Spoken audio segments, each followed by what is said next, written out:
Monsieur le Président,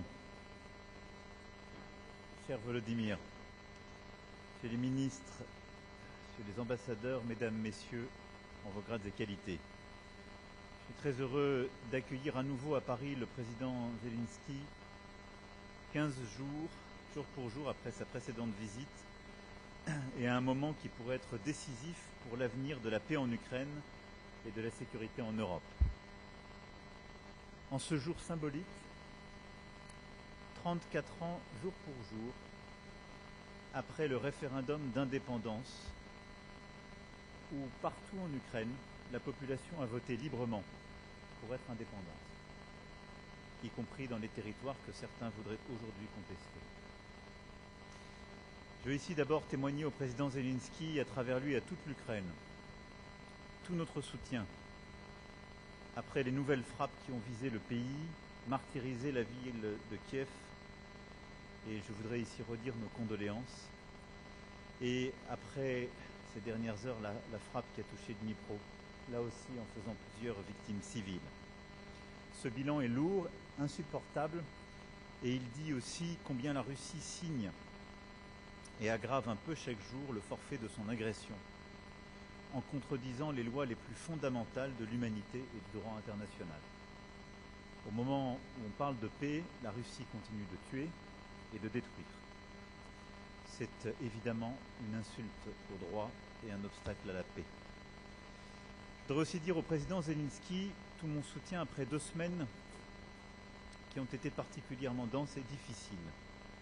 Et c'est la raison pour laquelle il était important aujourd'hui que nous puissions nous retrouver.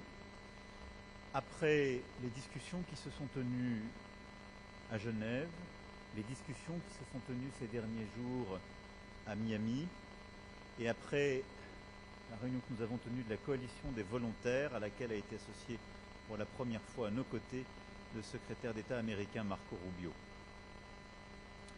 Nous sommes dans une situation où les États-Unis ont pris rôle de médiateur, et je salue le travail qui est conduit par l'équipe américaine sous l'autorité du président Trump. Les États-Unis d'Amérique, comme l'Ukraine, comme tous les Européens, veulent la paix. Et c'est l'objectif central des négociations qui se sont tenues ces dernières heures et ces dernières semaines. Mais il est clair pour nous tous que lorsqu'on parle de paix, chacun a son rôle à jouer. La Russie d'arrêter l'agression. Elle n'a donné aucun signal, aucune preuve en ce sens. L'Ukraine est la seule qui peut discuter de territoire. Ce sont les siens, reconnus par le droit international, et elle est souveraine.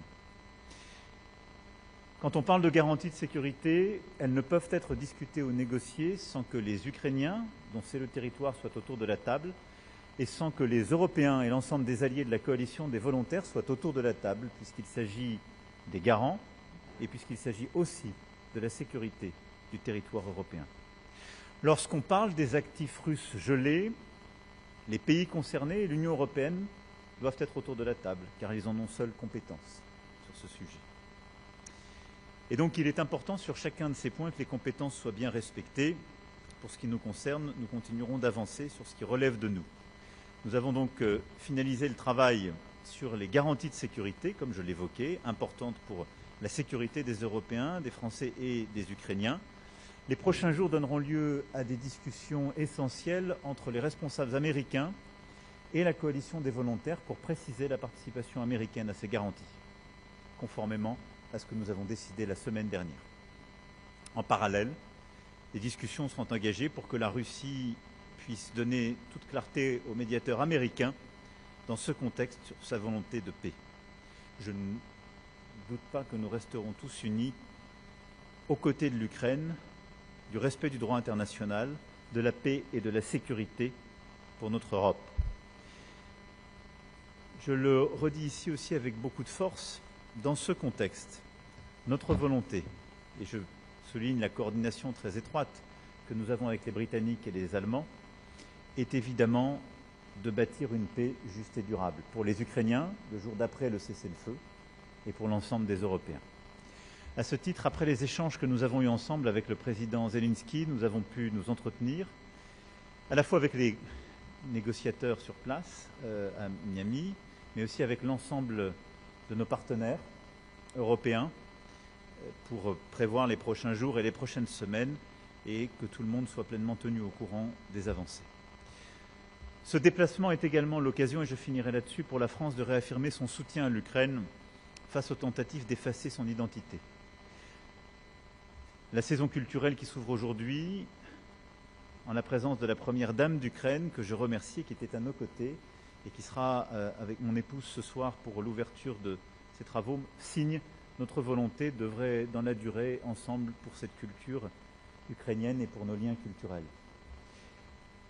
La première dame, Madame Zelenska, et mon épouse ont aussi été au Quai d'Orsay pour continuer l'engagement et le soutien international à l'initiative que vous avez lancée, que votre épouse a portée, Monsieur le Président, cher Volodymyr, celle en faveur des enfants déportés par la Russie. Ils sont plusieurs milliers et ce sujet demeure et demeurera jusqu'à la dernière seconde un point évidemment de mobilisation de tous.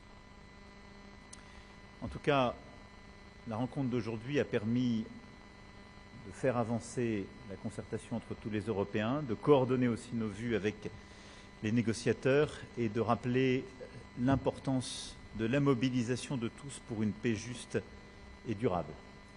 Comme je l'évoquais, dans les prochains jours, il y aura des discussions entre la délégation américaine et une délégation russe. C'est à l'issue de celle-ci que une plus grande clarté sera faite sur la volonté ou non de la Russie d'avancer. Pour ce qui nous concerne, nous continuerons de soutenir tous les efforts de paix. Dans l'entretemps, nous continuerons de soutenir l'effort de résistance de l'Ukraine. Nous continuerons de sanctionner la Russie car il en va de notre cohérence et il en va de notre sécurité. Je ne serai pas plus long, mais je vous remercie, Monsieur le Président, cher Volodymyr, d'être à nouveau à Paris. Vous savez tout notre soutien et toute notre amitié. Дякую, Еммануеле. Дякую тобі велике за дійсно наші дружні відносини і дякую за підтримку Франції і України. Високо дуже ціную наші зустрічі, нашу кооперацію, твою особисту підтримку. Дякую тобі. Шановний пане президенте, шановні журналісти, я хочу вам окремо всім подякувати за увагу до України, за таку сильну, незмінну підтримку, яка продовжується. На жаль, продовжується війна, тому ми і розраховуємо на продовження цієї підтримки. Ми ґрунтовно сьогодні поговорили з президентом Франції, з Еммануелем. Я поінформував про роботу нашої